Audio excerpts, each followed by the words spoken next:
Hey, welcome to Hear Us Out. I'm Paul, And I'm Patrick.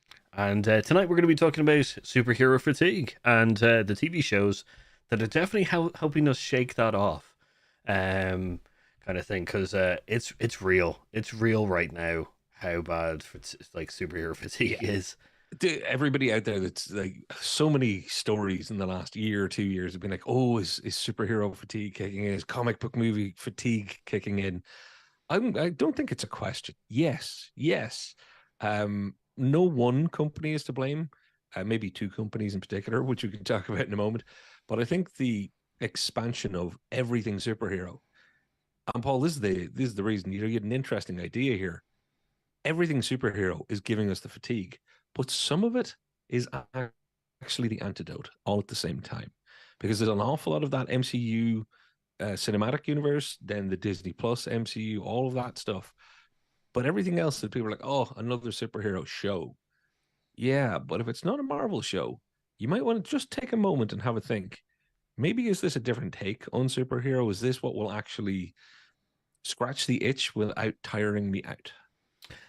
Yeah, that's the thing. So, which DC and Marvel currently right now are kind of DC kind of on hold until Superman Legacy with which James Gunn comes out. Marvel is still kind of plowing ahead, and I say plowing in the kind of like they're really kind of like just forcing their way through it. DC and Marvel have essentially put the staple of superhero movies, superhero TV shows out there. Um, but the reason that I guess we're kind of finding superhero fatigue is that they've set the formula. They've got their formula going on. They haven't gone any kind of further than that. Obviously, DC are trying to change that formula, which will be interesting for the future, but Marvel haven't. And we're now getting to that Marvel edge where, like, we're getting pockets of old kind of like phase 1 to 3 kind of feeling in movies and TV shows, whereas the majority of them have just been there's a bar that's been set for them already, and now we're judging everything from that bar, and that bar is very hard because nostalgia has now become a thing with it.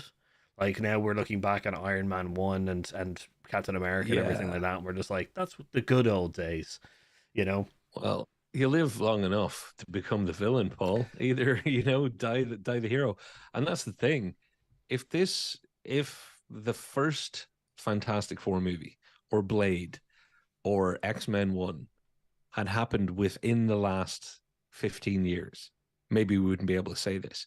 But they're all older than that. You're now counting it in decades. Mm. You're multiple decades. It's not just like the 70s was to the 80s. We're now talking the 90s to now. It's a big gap. So like you're saying, that nostalgia for some of this, it's the snake has come round to the end of its own tail on the modern take on things. And that idea, we talked about it before. Marvel, DC, what's going on? Like at the height of all this, 2, 3, maybe 4 years ago, we both had a great conversation on air. DC, the hope for us was that they would allow themselves to be weird and take chances and do things like Joker. Yeah.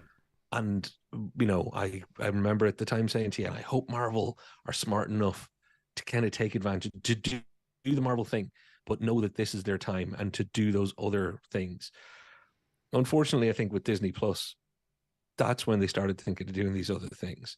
I think they should have done it sooner and spread their wings a little bit wider and not really just thought of a streaming service. Because let's face it, Werewolf by Night, that's the oddest thing that Marvel have done. I love it. You love it. No one else does. Not no one else does. But it is not. It's not a breadwinner for them. Same thing with What If. What If is it's the ugly stepchild. I love it. I know you've mixed feelings for good reason because I'm with you. It's quality varied, Yeah. but as a concept and in execution, yay. Good stuff. But again, those are things that are seen as failures, while everything else is actually just wearing us down. So some of the stuff that we're going to talk about in the next little while, Paul, they're the sort of things that we need to keep Marvel and DC from like eating their own tail and eating that comic book wave that we've all been riding in the TV and film industry. Yeah, that's the thing. So each of the TV shows that we're going to mention have a variety, and they also spread from like I think the earliest one is 2015 kind of thing. It's each of these TV shows are bringing something new or elements in which Marvel and DC should probably take on board, which is for the future, which is, but we'll see how that goes with them, kind of thing. Because DC is probably the best one to look at right now because they still, as we kind of hoped that they would, do the weird thing, kind of thing. So we're hoping that they'll move forward with their weirdness, and James Gunn, hopefully at the helm, will help that along. Marvel just needs to realize that they need to take a little bit of time. They need to take a little bit extra time to kind of look at it. Now I know that the kind of current main villain kind of aspect of the Marvel universe is a little bit on the ropes. So their next kind of phase might be a little bit up in the air right now. But the TV shows that we're going to mention bring something new to the superhero kind of genre, or bring some elements in which can refresh you a little bit more. We'll jump into kind of which is, I guess, a fan favorite of ours, in the sense of which is Watchmen. Um, the Yeah. Watchmen is essentially, yeah, it's the Watchmen is a TV show that essentially follows on from Heroes Out's probably fave film of The Watchmen. Yeah, we've done a whole episode on why you should watch The Watchmen, and we were talking about the movie. But when it comes to the TV show, I can say the exact same thing. You should watch The Watchmen. Yeah, if you're looking for a TV show that kind of, no, it follows on from the movie, but in loose fashion, as in it follows on from Mm. the original ending from the comic books rather than the ending of the movie, but still uh, enough of the movie is kind of there. Um, but yeah, The Watchmen is kind of an interesting kind of take on the superhero things. There's no actual superheroes. They're all normal people. They're all vigilantes, except for one, obviously, with Captain Manhattan. But they're all vigilantes. They're all just people, and like even so much that the police themselves have kind of taken on a mantle of masks as well. They've become essentially a an organization that also wears masks, and also hires like specific mask kind of people that have their own skill sets. So it's an interesting kind of like, this is a society that is completely set like accepted mass vigilantes as part of society, and they've also now adopted them into like law enforcement. Um And and the reason, Paul, that things like this, I think, are so important to delay and release that fatigue is, and out of the two of us, hey, everybody knows, if you watch this, I know cars, Paul knows comics. Like we have got some specialist areas, but even my limited knowledge, comic books themselves, comic book characters, people forget this regularly now, that they were allegory in so many different ways. It's division in society and racism, X-Men. You've got power divides shown not just by superpowers, as in having a superpower, but the inequality in society that's reflected in the storytelling. So a lot of fairly uh, subtle, but sometimes not so subtle allegory to what's wrong in modern society is called out in comics. yeah. And because things like Captain America and Iron Man have all been so successful at getting people over the comic hump, let's say that it's from a comic book character, and gotten them used to the super aspect of the superhero, you got stuff like this that can help remind people that, oh, sometimes what you're watching here is society.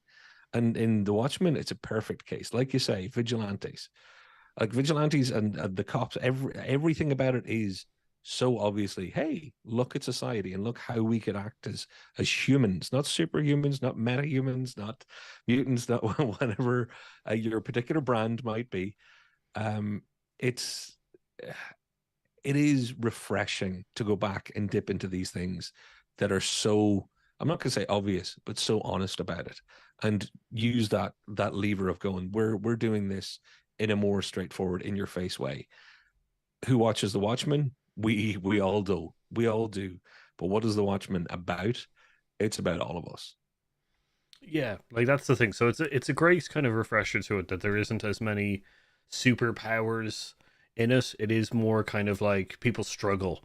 people like, these are people who are like obviously the peak physical condition of humans, but like they still struggle, they still get hurt, Yep. they still kind of like, falter and everything like that. They're not, and also they're human in the sense that their morality and ethics kind of will shift depending on the situations and their personalization towards the scenario and stuff like that.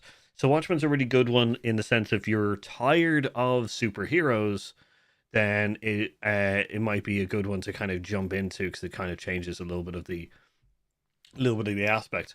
Um, from there, I'm actually going to jump into the oldest one that we have, kind of thing, because I think it's worth mentioning. It's the 2015 Powers one. Now it's a Sony production thing, so it might be a little bit difficult to find. But Powers is essentially it's based on a comic book of the same name, but it's about Christian Walker, who used to be a power. He used to be a superhero. In the Society of Superheroes where exists, but he used to be a superhero, and he lost his powers. And now he works as a police officer, or a detective. So in the powers departments, who are the police enforcement of powers in Los Angeles. It's quite an interesting kind of twist Yeah. where he struggles with the situation of not having the power that he used to have and still trying to help people in the way that he can. So like, and also having obviously ingrown knowledge, like he was part of the industry of superheroes, which is so he has kind of that insight that the police don't really have. It's an interesting Yeah. kind of show. It's not. I will say that it is not the kind of, I guess, most flashy of the TV shows. It was done in 2005, but it's got a great cast. If you don't notice who that little person then, That's uh, Charlotte Copley, isn't it? Charlotte from like District 9, because I haven't seen this one, Paul. So, but yeah, I am aware of it. I think it was PlayStation Network tried to launch their streaming based on like this was one of their IPs, I think, yeah, this is and he was huge from District 9 and the A Team. Then straight off the back of that, so Anna, the cast is pretty stacked. yeah, Annalisium. But the thing is that there's an interesting person there, which is who actually acts as the main bad guy for the first season. It's Eddie Izzard, the comedian Eddie Izzard. Fantastic, He plays Wolf, which is like he's the big bad wolf right? of it. But he's quite a powerful kind of quite a very intelligent villain, yet very savage in his execution. But it's also an interesting thing because his power, it is like an addiction. So he ends up killing people because of his powers. But it's Okay. like an addiction. It's not his fault. He's a very intelligent person, but it's not actually. It's actually kind of it's a pushing force. You can't kind of deny it. But the interesting aspect, yeah, is definitely the fact that the main character used to be a superhero, and lost his powers, and he has to deal with that kind of like he knows all those superheroes, and they all know him. They all kind of pity him because he's lost his powers and Of stuff course. like that. But it's a really good kind of little twist on the story kind of thing. It is from 2015 though, so I do understand if people aren't going to jump straight into that one, kind of thing. But it's a Well, fresh take. Paul, yeah, and can we, because one of the other old ones, because I think it was 2008 for No Heroics. It's got a mention on the channel before, so I'm going to mention it now since we're kind of going back to the days when people were doing stuff that was before Iron Man, let's say, or before the modern MCU. No Heroics, I talked about it before. You can't see it anywhere, folks, because if you could, I'd be watching it right now. Yeah, No streaming service owns it. It's impossible to get the DVD box set. I don't know why I'm telling you all about something you can't see, but it's essentially a little BBC British comedy. Who a lot of the actors in it you'll recognize went on to many other things, including to be the Times reporter in Ted Lasso. Um, the reason I'm bringing it up, Paul, is because this was back before the MCU, but somebody had a good idea, just like you described in Powers there. The idea of taking a look at it from what would it be like if superheroes existed and they were a thing in society. And then, here's one that's lost their power. They're out of the club. There's obviously going to be alienation from, the cops who would have seen them as a super person who now they're not. Well, no heroics goes the other way around. What if they were just superheroes? But what if not all of them were brilliant and some of them are a bit crap? And what would it be like if they went to the pub? And it gets its name from the sign at the local pub that all the superheroes go to, or superpowered people, because they're super villains do. And it's, I think it's, what was it? No capes, no powers, no heroics. That's it. So when you're in the pub, you're just in the pub having a chat. And the idea of taking a look at superheroes could be real, but not going into the fantastical nature of, ooh, their powers, yet having fun with the idea of what if your power is that you can see the future, but only 60 seconds in advance. Yeah. It's they never miss an opportunity for a joke, but also a really interesting look at the things you don't usually think of when it comes to the whole, comic genre, superpower, superhero movies and shows. It is six of the funniest episodes you'll ever see if you could ever find it. But I'm going to refer back to it when we come to some of the other ones that have been more of a success. This would have lived on had it not been picked up and been tried to be recreated in America, and that failed and ultimately killed everything. So we currently could have had seasons and seasons of a very, very funny show where superpowered people are stealing peanuts from behind the bars with their superpowers, trying not to get caught. Well, like that's the thing. It's an interesting concept of just, yeah, there's people having superpowers and then putting them in a setting of just a bar, kind of thing, which Yeah, is which is a and nice talking little. about the practical side of having a superpower. The barman guy, Thunder Monkey. If you used a power, he'd be like, right, that's it. I'm calling in my monkeys. His power was calling in the monkeys, and they're like, oh, we don't care. It's going to be a while before they get here. He's like, I know, but like the rent was killing me, so I had to find a place even further away to store my monkeys. So every time he uses his power, it takes like 25 minutes for his like killer monkeys to get there. And it's that sort of stuff that can give you a fresh, funny feeling about sometimes you're just supposed to enjoy this comic superhero end of things. Whereas everything now is like, take it so seriously. Look at it the way that we want you to look at it. Yeah, like that's, yeah, it's a nice kind of feel of just someone trying to pick up different kind of weird powers that just really don't make any sense a lot of the time, which is pretty cool, which is nice. I'm gonna move on to one that I don't think I recently watched, which is Jupiter's Legacy. Yeah, we both watched that when it had its first season because Yeah, I remember we talked about it. yeah, and I recently rewatched it. Did you? Yeah, which actually kind of stemmed this. Jupiter Legacy is about essentially a old school kind of like, I guess, Justice League called the Union.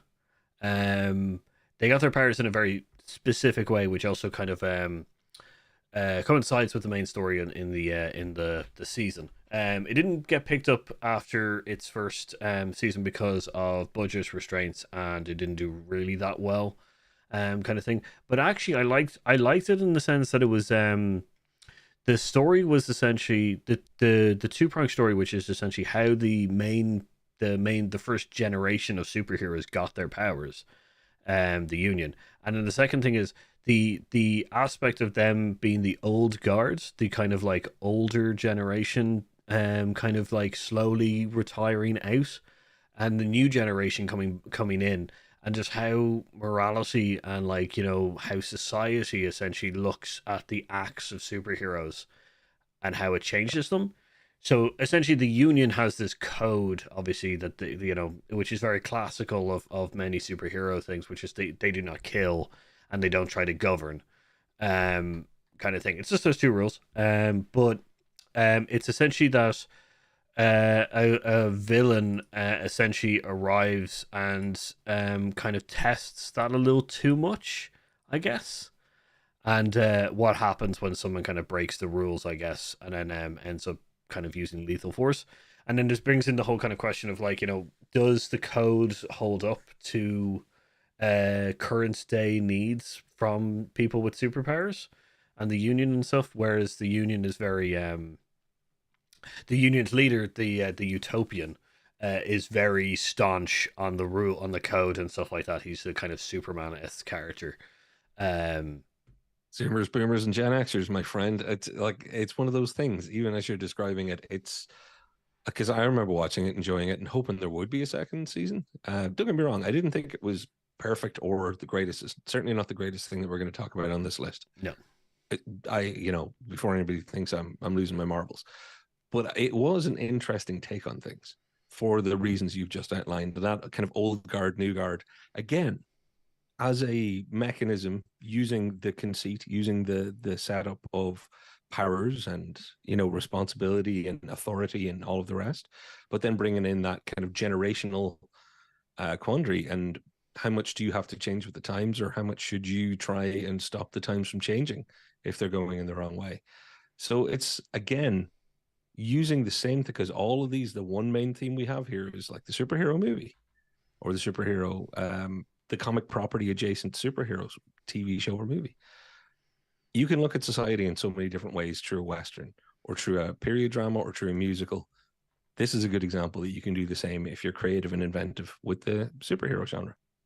Yeah, like that's the thing. It's an interesting take on what, yeah, what changes and stuff. It's as if Superman and Batman's rule of not killing anyone and just putting them in jail is suddenly tested over and over again, not by society itself, but by the generations of superheroes that are coming up. Kind of thing. It's kind of different. It's harder to go against other superheroes in the sense of like this is what's needed to be done than when society kind of, because the whole reason that the code is put there is to protect society, to make sure that society doesn't become corrupt or anything like that or changed by this power. Whereas superpowered people who are currently using those powers to then test that code is a little bit more different. Look, the political allegory writes itself in this one too. So it is again, it's a great example of stuff that gets overlooked. That if you were like, oh, I can't watch another Marvel movie, but if this is your, if you're a superhero person, check some of this stuff out, because I can guarantee you most people watching this will not have actually watched Jupiter's Legacy. Yeah, It's a like, fresh one that's still out there. yeah, it's still on Netflix, kind of thing. As I said, there's some interesting characters, which is the family dynamic of essentially the two most powerful people on the Union, with their daughter and son. Who their daughter has decided not to go into the superhero business, and their son is essentially trying to live up to their father's kind of mantle as the utopian or the Superman of that universe.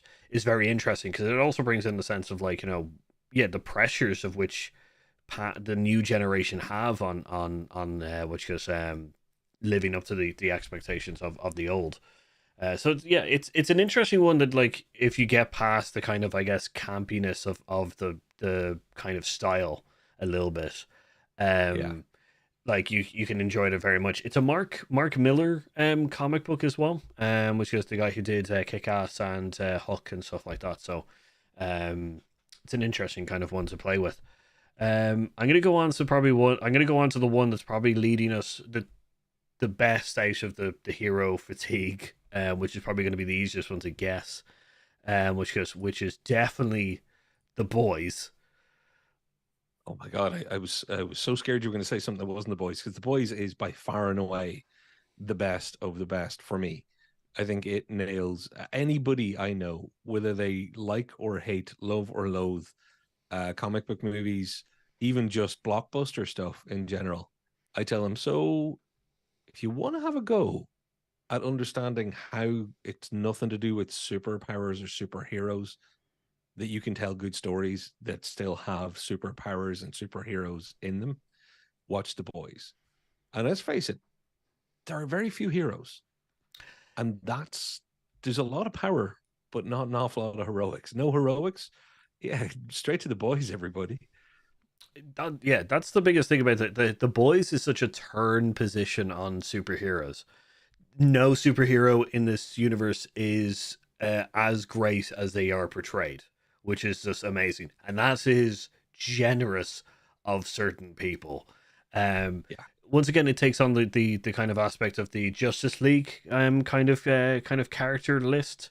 You and but what it doesn't do, like the Justice League, is the absolute brutality. And this is the only one I can be just like, here's a picture of to kind of show you the brutality of this show, which is Homelander, the Superman of that universe, covered in blood of someone, kind of thing. It is how hard it is for society to essentially deal with superheroes that law enforcement cannot deal with, and a corporation has essentially are protecting, because they are their bottom line. Who this would be closer to who watches the Watchmen, um, Yeah. kind of Well, stuff, which is obviously the boys. The boys are the if people who watch. yeah, that's it. Your protagonists are actually a bunch of very bad people that are doing the right things or trying in some way to. But you've like Homelander, the Anthony Starr, the creepiest smile in the history of television. Uh, a corporation creates a celebrity that also happens to be a super powered being, or the super powered being. It is indescribable to anybody who hasn't seen The Boys what you're going to get when you start watching The Boys, and then to bring Carl Urban into it, you end up with some lovable, hateful people. Dreamy Carl Urban in this. He plays Dreamy, Billy the dreamy Butcher, Carl Urban. which is probably he's as bad as the main bad guy, which and he's the main hero. Like Yeah. he's the main hero person. Oh, if you have a he's problem nearly with, as never mind a problem with blood, if you have a problem with strong language and the C word, you mightn't want to oh, watch this. that is very true. Which is we're gonna go for a break right now. We'll come back to the boys a little bit more. Which is but we'll see you in a couple of seconds. See you soon. You obviously like two people talking about movies, or you wouldn't even be seeing this ad. Well, don't tell anyone. But Hear Us Out isn't the only choice. You should check out our friends over at It Takes Two podcast. It's a podcast where two people take two films with the same plot or premise, watch and discuss them. Films like Gremlins and Critters, or The Truman Show on EdTV. Lisa and Nick don't stop there though. They get creative and compare some unexpected movies. Some that you don't see the connection until you realise that they can be described in the same way. They launch new episodes every second Tuesday, or Monday if you're in New Zealand. Find them on your favourite podcast service, or check the link in our description down below. That's It Takes Two podcast. Tell them Hear Us Out sent you. Hey, welcome back. Yeah, so we were just talking about. Oh, sorry, that advertisement was about It Takes Two, which are friends of the show. Check them out on all podcasts where you get your podcast stuff. Which goes, they're great friends of the show. They have spoken about the dreamy Carl Urban also. Yes, and they're also doing their Hallmark season of shows because it's all Christmassy. Yeah, which we cannot do because I would throw up. I cannot deal with those saccharine Christmas shows, which is why something like The Boys and Carl Urban is perfect for me. Because bringing the darkness in a fun, cool, horrible, hateful anti-hero kind of way, that's my Christmas jam. Yeah, That's why I don't do Christmas very well, Paul. but The Boys is a great gift to give to people. Look, Yes. if you haven't heard of The Boys, I don't know where you've been. But yeah, if this is probably the biggest medicine to the superhero fatigue that you can get. There is one more animated show which is out there currently, which would be the second kind of helping of medicine towards the superhero fatigue. But linking The Boys, which is essentially their follow up kind of show, is probably the best way to go if I can just sort out all the stuff that's currently going on with the thing. Are you heading towards the next generation, Paul? Yes. The Boys Gen V. Yeah. So I can start talking to you while you're pulling it up. Gen V being, imagine The Boys. If you've not seen The Boys, imagine a world where superheroes exist. There is a huge industry around them, and that's the best way to look at it. There's a huge social media and stargazing aspect to it all. So celebrity, capitalism, corporations, all that good stuff. Well, of course, you're going to have a university, a college where you send your superheroes not just to learn how to use their powers for good and learn about justice and truth, but also learn about PR and acting and how you make the next superhero movie in a world with actual superheroes, how you will manage your social media presence, how you will save people from a burning building, but also remember, not to get the fire truck in the way of your shot. It's Gen V, I really enjoyed. It's a great extension of The Boys. I still think The Boys is its own thing. For anybody who's watched The Boys, Gen V is of The Boys universe, but is not. It doesn't get in its way. It takes what it needs. And personally, Paul, I liked the idea of another angle. So The Boys, you get 2 or 3 great angles in this world that they build so well, and this is another one that they couldn't do in The Boys. They couldn't have done it unless they'd actually gone and done their own Gen V, their own angle in this. And I think anybody who likes The Boys will get a kick out of this. If you haven't seen The Boys, I wouldn't start here. Yeah, I would definitely see The Boys first. It's definitely a requirement, because I don't think you won't get the brutality of the world and stuff like that, and how the world works a lot more, and why it is important that these superheroes or people with powers go to college that will teach them all their PR kind of nonsense. The aspects, though, a little bit of difference, which it does also kind of go with like teen kind of like coming of age stuff as well, a little bit with powers, obviously, but it does have that kind of like, I do like that there's a couple of kind of scenes in a couple of parts which is like, the superpower that they have is more kind of allocated towards like their inner power, like, if a person needs more confidence or something like that in kind of the real world, Yeah. or needs to realize that they're stronger than who they may have been kind of talked down to, or kind of confidence crushed or anything. I do say that that's a pretty good kind of thing that they do with Gen V, in the sense that they bring, because college was a big kind of moment, or school, kind of the transitional part of school to college, or school to life, kind of part of where you found yourself a lot more, and kind of where you grew into the person you are. Gen V does have a little bit of that, which is kind of a difference to The Boys and stuff. So, but it's Very nice to. much so. It's like Super High, which is on Netflix, which is a terrible show. Which I've never watched because I heard it's pretty bad. Oh, it's so bad. I watched it just to kind of. I watched it as part of this research. Got through To 3 complete the episodes. set. There you go. But yeah, it's got a great cast as well. Which I do enjoy a lot. But the fact that it does kind of deal with superheroes in their kind of up and comingness, and how they deal with PR and all that kind of aspect and stuff, it's more of an interesting kind of like, what is it like out in the world that these guys have to learn how to do this, and how to like not. There's also the lawyer side of things, which is real dirt. Yeah. But yeah, it's an interesting one to kind of pick up there. Um, Yeah, I cannot stress this enough, Paul, while you switch to what's coming up next. If you have seen The Boys, it's worth watching Gen V. So it's why I know a lot of people who watch The Boys and they're like, Gen V doesn't seem right my thing. I don't want it ruining The Boys. Won't ruin anything. It will only augment and support. yeah, Well worth it. it does say in the poster, from the world of The Boys, but that is it. That's the only link of kind of, they may mention characters very loosely that exist in The Boys, but nothing else. So the next one is going to be Invincible, which to me is the next kind of like the big helping of anti-fatigue kind of thing.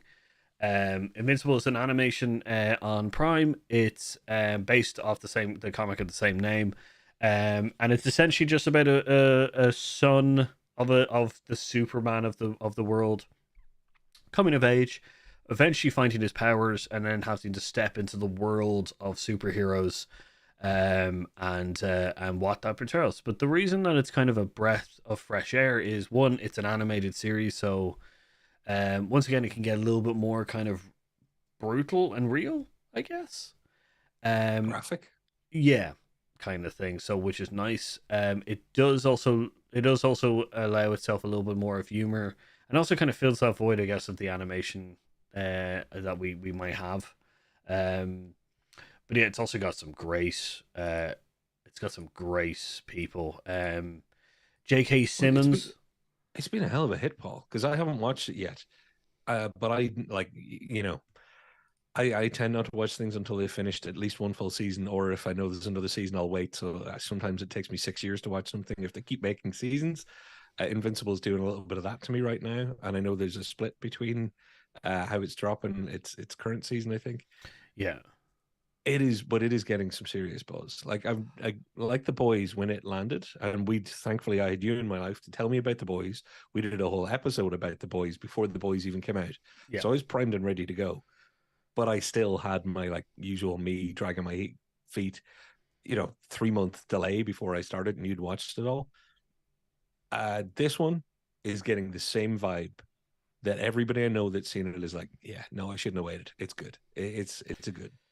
It's a very good one. Like I read the comics of this one specifically, and yeah, it's different from the comics, but obviously in a really really good way.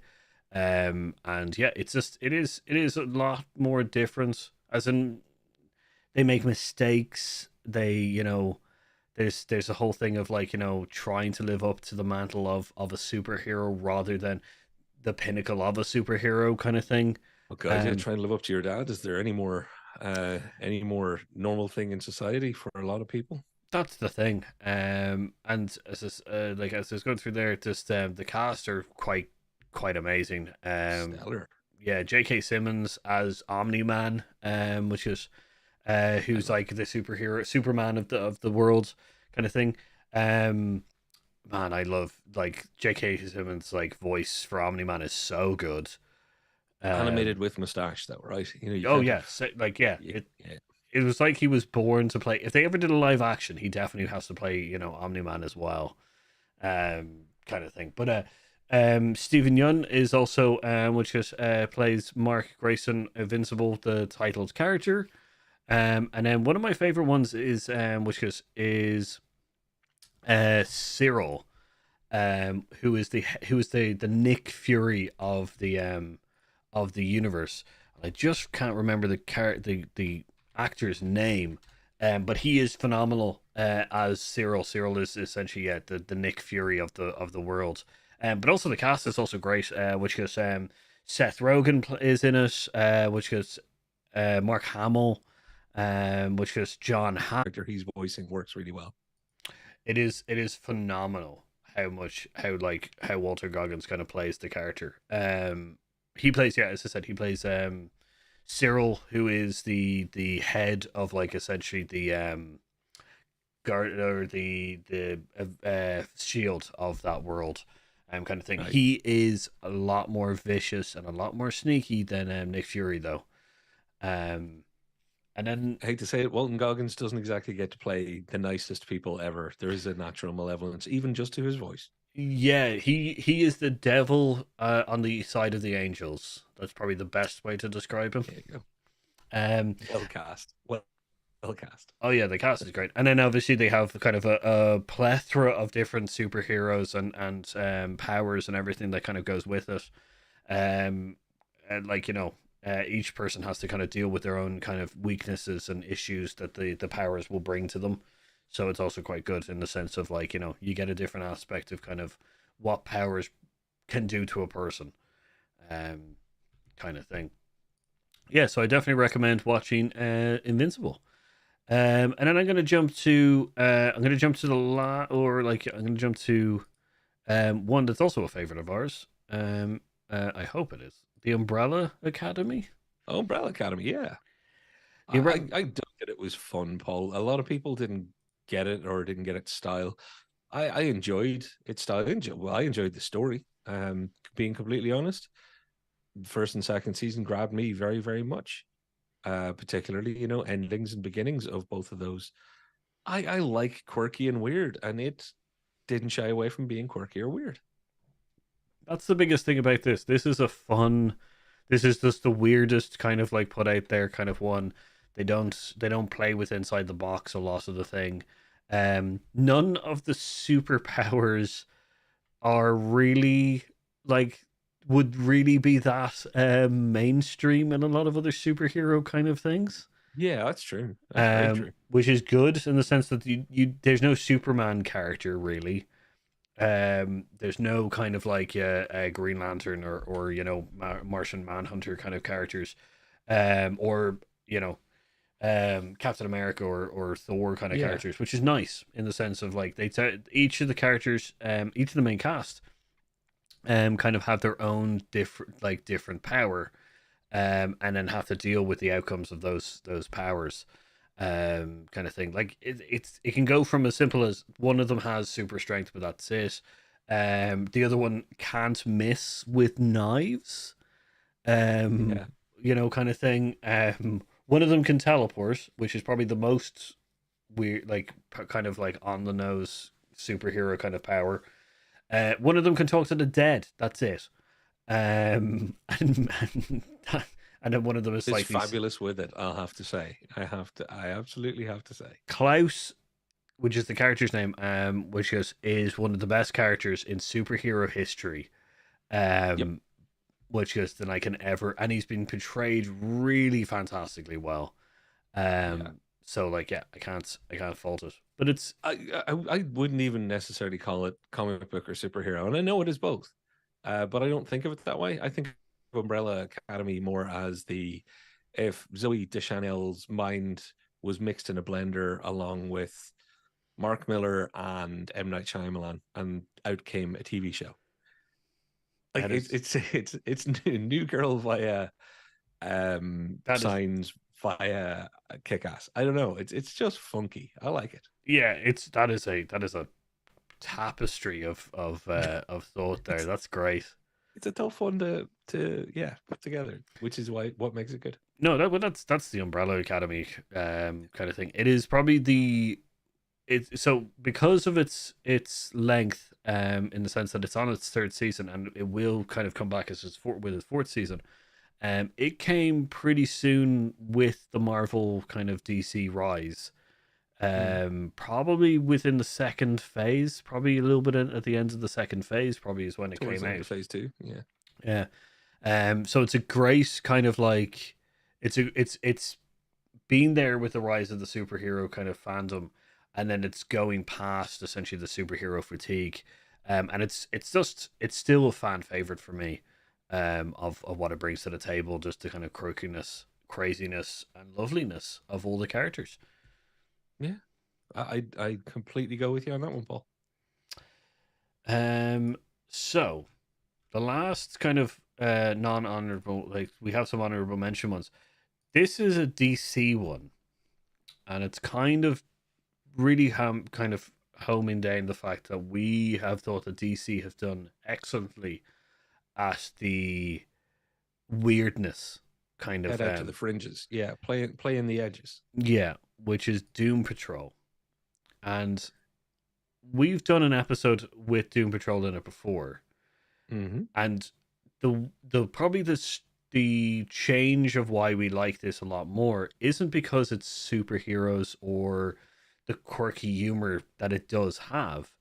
Um, Doom Patrol kind of plays more towards the aspect of the mental health element of superhero kind of universes and or superhero kind of society and what it does with it. How people kind of deal with these powers, how they deal with being kind of like locked inside of a robot body, um, kind of thing. So like, it's a great superhero TV show to kind of stay off the superhero fatigue, because its main focus, although it acts like every other superhero kind of thing, its main focus essentially is mental health and how these characters who are dealing with their own problems, kind of still come together to kind of fight evil in their own weird way. So So it's the backdrop. It's the situation in the backdrop. It's not the character's reason to follow their story. Some things are procedural in the way that there's a big bad and you go and fight it, and that's what the story is based around. And a lot of this can apply to a lot of what we've actually already talked about. That when you get away from that being the central driver of every bit of your story and exposition, and you're looking at the characters, or like in the case of the boys, you're actually looking at society and capitalism, or whatever it might be. And I think Doom Patrol actually deserves to be on this list, because you're right, taking that introspective look at, okay, well, what's it like on the inside of the mask or the helmet or the giant metal suit? Like, Very yeah, specific. yeah, yeah. But yeah, no, that's one of the greatest aspects of probably the Doom Patrol. So I would say the two kind of, it's humor, it's quirkiness. There's all the characters' kind of abilities and stuff is also quite good. But the way that they deal with essentially, yeah, the trauma and kind of growth of kind of living with these powers, or living with the offset of what has happened to you. Because the one thing that I will say, because Robot is probably one of the biggest ones. Um, Robot is probably um one of the most tragic kind of characters that there is. He is in an accident and is transformed into like his brain is moved into a robot. Um, but this is the kind of world that they live in, that these kind of things can happen. That like the science of it kind of goes a little bit more fringe with it. Um, which people have to deal with. And Robot is essentially was just a race car driver, and then now he's a superhero. So it's kind of like the juxtaposition of how he has to deal with that kind of mental health, Yeah. which is great. And weirdly, just because you said the phrase he was a race car driver and had his brain transplanted into a robot, I'm like, how did Glenn A. Larson or somebody not make that show in the 1980s? How was that not on between like Hardcastle and McCormick and Knight Rider? You know, just that part, because that is a description of this Saturday after Chips and Dukes of Hazzard. Watch, he was a race car driver, and that is my, yeah. I hadn't realized it till you put it in that sequence. Yeah, But no, like this is the whole thesis that we're talking about here. The superhero thing is just part of the backdrop. It's what aspect you look at it. You take the comedy route, you take the society route, you take whatever other route it might be. And because Marvel have done such a great job at being big and epic and quite literally creating a cinematic universe that I'm not knocking, because I love it and it's still one of the most amazing things to have been done in the history of cinema. Respect. Endgame, respect. You know, yeah, Infinity War, respect. The Captain America, Civil Wars, Winter Soldier, all the respect. But people forget that there's so much more out there, because that's such a shining light and such a big beacon on the hill. It's, you know, DC did well with the Joker to show people, hey, come check it out. There's no superheroes, there's no superpowers in Joker. But the boys doesn't practically have a hero in the whole damn thing. yeah, That doesn't have blood all over their face, hands, and everywhere else in the room usually. Quite graphic, by the way. Did we mention it's quite graphic in places? yeah. Not just the language. Like, that's the thing. So we'll go on to the honor mentions in a couple of minutes. But yeah, the thing with these is that when you're thinking, the problem currently with superhero fatigue is definitely that the reason that you're thinking of superhero fatigue, or getting superhero fatigue, is when someone goes, what superhero, or what comes into your head when you say superhero movie or superhero, like TV show or superhero movie. You're automatically going to go towards probably a Marvel film, Marvel or Oh yeah. Marvel TV show. It's automatic. And the reason for that is just because they are the biggest thing. But they've become essentially the hallmark um, of the superhero genre. I want to change that, and I think Patrick also wants to change that a little bit. I'll go with you. The sense that when you think of superhero films and TV shows, you should be thinking of all of them. All of these things, to trying to choose different aspects of what a superhero means, what it means for society, what it means for the person itself, or what it means to the people around them. These old TV shows do that in their own different kind of quirky way. Umbrella Academy probably does it in a kind of way which is just more mental. So if you're trying to have fun with it, with the superhero thing, maybe Umbrella Academy is probably what you want to do. But that's the thing what we're kind of going with. And all of these have different aspects that Marvel and DC need to take on board, and we're hoping uh, so they have to take it on board to change, because Marvel's definitely failing right now with its kind of thing. The Marvels, although not the worst thing that's come out in the last kind of last maybe 2-3 years, It's not the best thing either. No. And it's kind of bad right now that the best kind of Marvel film that's come out is also partly Sony. Um, and it's only because it's still a beloved character that we've seen many times before, and kind of it's one of the old, I guess, the old guard characters. Yeah. But Obviously, I'm gonna pump for Guardians of the Galaxy 3 there too, but that's just because my heart's full. we'll see. Um, but you're right. No, you no, But and we won't you get absolutely Guardians. are We're not right. going to get Guardians 4. That's the problem. This is why I say my heart is currently sinking in my chest. But Paul, you're absolutely right. And if I was to say to you, I'm so sick of watching John Wayne westerns, Hmm. you'd easily say, okay, then try the Clint Eastwood westerns. Okay, I'm sick of the Clint Eastwood westerns. Well, then watch High Noon. Okay, watch Unforgiven, and you can still watch a Clint Eastwood that isn't a spaghetti western. Go watch A Million Ways to Die in the West. It's going to be so different. Watch Blazing Saddles. These are all things that use similar tropes, conceits, backdrops, etc. They're all westerns. Watch Star Wars, for crying out Yeah. loud. It's practically a western in space. Um, you people are so myopic sometimes, and this is why I'm going so hard in with you on this. That this idea, and because it's become a pop culture reference to say superhero movie or comic book movie, okay, MCU has been huge. DC are massive and squandered their chance, and hopefully they'll do better with their second, or I'd like to say fourth attempt. Batman is a household name, just is. Yeah. Superman, household name. Like they had the household names and they couldn't get it right. This is the stuff that people need to remember, that westerns are still good. Hmm. Go find the ones that you'll enjoy. Comic book properties are still good. There are so many to enjoy. And that's why we're going through some of the more overlooked, maybe oft forgotten, or sometimes people just don't realize that, yeah, there's another 5 different ways to look at this that people have taken. And it's very much worth it. It's also to kind of also help people to make that jump as well, because I know people are Mm. probably got saturated with superhero films from DC and Marvel. They might be looking at the boys going, I can't.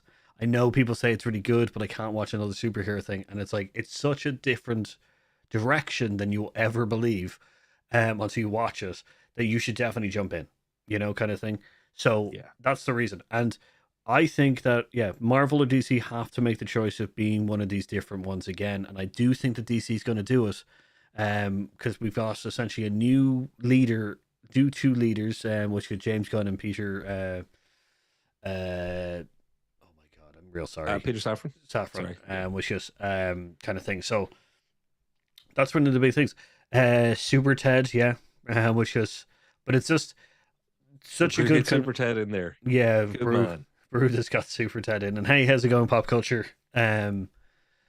But yeah, Bring it's back Super Ted. I'm Banana Man while we're at it. Banana Man, or yeah, but yeah, so like that's the big thing. It's the fact is that one of the Marvel and DC have to start taking on, not taking on, but kind of looking at the fringe kind of like superhero genre TV shows and movies, and kind of going, well, why are they successful? And we might need to change and swap things up and stuff. Maybe the formula doesn't work anymore, and we're hoping that DC, because of the change with James Gunn and Peter Safran, that we'll see a good change there.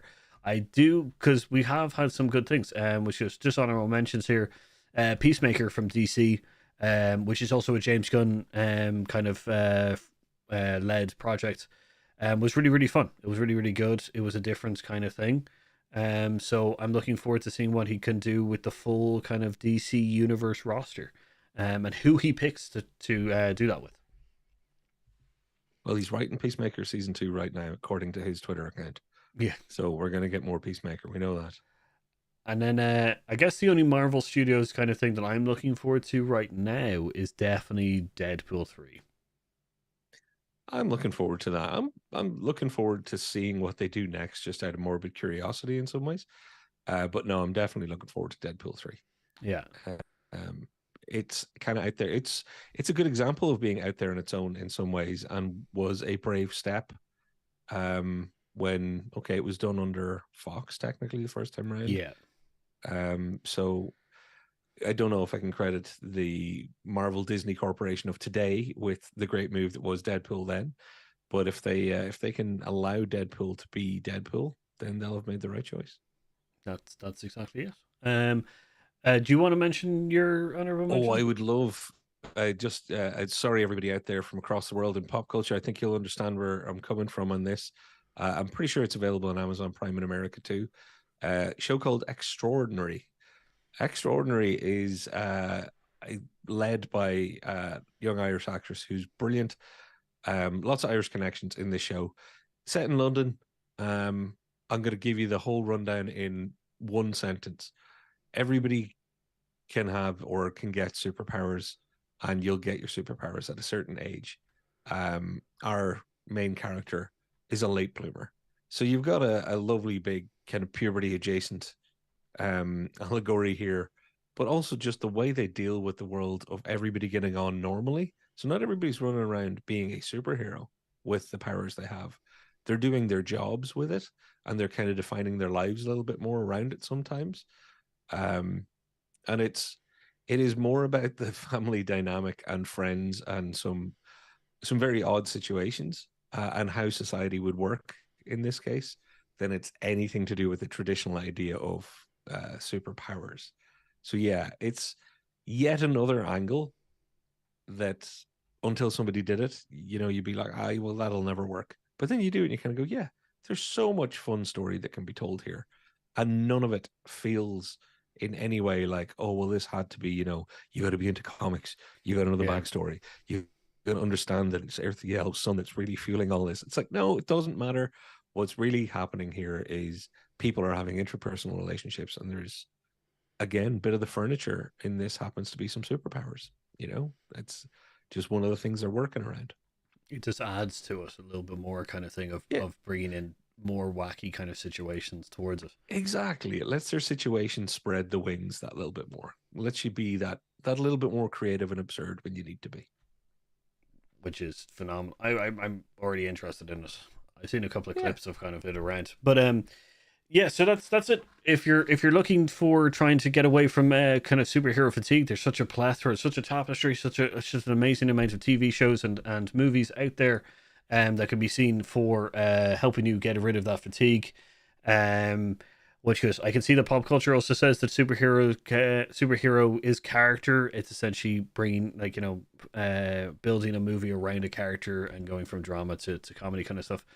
We definitely agree. We've said the same kind of thing. It's more the fact that these TV shows that we've kind of brought in, kind of take that. They don't focus on the character as much and kind of focus on an element of superhero society or what it means to be kind of for human kind of societies and stuff like that, which is great. Change up from just characters go fight villains. It's more kind of like what happens if all the superheroes are villains and all the good guys that are meant to be also stopping them are also villains. Or one of your superheroes lost their powers and are now working in the police, or Umbrella Academy, which is just a bizarre kind of mash of everything. Which yeah, is beautiful. yeah. Yeah, that needs to be left there because all of the others, I'm like, I know which one. Yeah, yeah, no, yeah, good, but no, Umbrella Academy is just out there, and it should be out there. Yeah. So, thanks very much for watching. Let us know if there's any TV shows or movies that kind of help you kind of stave off which is superhero fatigue. And let us know if there's anything on our list that you really enjoyed. If you've either done it because taken the plunge because of us, or just let us know if these list is helpful and nice. Yeah, Um, love to hear your thoughts in the comments down below. So you can hit a like, a share, and a subscribe along the little way. Paul, I believe next week is our 5-year anniversary of doing this. yes. So join us for a live special where we are going to talk about what we've learned in 5 years of whatever this is. Yeah. But one thing I do know is it's fun. It's made even more fun by the people who joined us. Thank you, everybody live. Thank you, everybody watching in the future. If you want to like it, but definitely get into the comments and let us know what you think. Thanks very much. I've been Paul. I've been Patrick. And we'll see you next week. We've been here as out. Bye. Bye bye.